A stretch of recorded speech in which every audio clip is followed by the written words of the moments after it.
কোচবিহার থেকেই ফের বিএসএফ ইস্যুতে আজ সুর চড়িয়েছেন মমতা বন্দ্যোপাধ্যায়। ভোটের আগেই বিএসএফকে নিয়ে গ্রামে গিয়ে গিয়ে ভয় দেখাবে বিজেপি, অভিযোগ পেলেই ব্যবস্থা নেবে রাজ্য। মাথা ভাঙা থেকে হুঁশিয়ারি দিয়েছেন তৃণমূল নেত্রী। এবারেও দেখবেন বিএসএফ নিয়ে বিজেপির প্রার্থী আপনাদের এলাকায় গিয়ে গিয়ে ভয় দেখাবে। ভয় দেখালে মেয়েরা ডায়েরি করবেন থানায়। নিশ্চিন্তে থাকবেন, আমি দেখে নেব। ভয় দেখালেই ডায়েরি করবেন, বলা থাকলো। আর যদি কোনো পুলিশ স্টেশন ডায়েরি নিতে অগ্রাহ্য করে, স্টেট আমাকে লিখে পাঠাবেন। উত্তরবঙ্গ আমার একটা সেক্রেটারিয়েট আছে,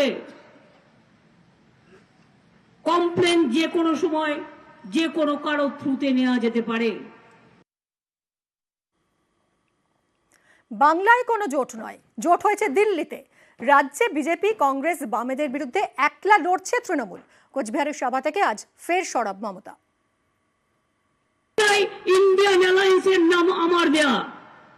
সিপিএম কংগ্রেস যদি বলে ইন্ডিয়ান অ্যালায়েন্স, বাংলায় কোনো ইন্ডিয়ান অ্যালায়েন্স ওদের সাথে আমাদের হয়নি, দিল্লির সাথে হয়েছে।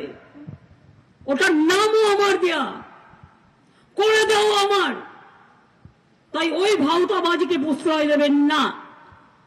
এরা বিজেপির সাথে আন্ডারস্ট্যান্ডিং করে তৃণমূল লড়াই করবে কংগ্রেসকে এখানে, তৃণমূল লড়াই করবে সিপিএম কে এখানে, তৃণমূল লড়াই করবে বিজেপি কে এখানে, তৃণমূল লড়াই করবে আরো কিছু ছোটখাটো বিজেপির বন্ধু দলের সাথে। নাম না করে মিমের সঙ্গে আইএসএফ এর তুলনা তৃণমূলের। এখানে বিজেপি, সিপিএম, কংগ্রেস আর একটা নতুন মুসলিমদের পার্টি হয়েছে। যেমন ওখানে মিম করে বেড়াচ্ছিল হায়দ্রাবাদে। এদের কাজ হচ্ছে সংখ্যালঘু ভোট ভাগ করে বিজেপির থেকে টাকা নিয়ে সংখ্যালঘু ভোটকে ভাগ করে দেওয়া, যাতে তৃণমূল জিততে না পারে।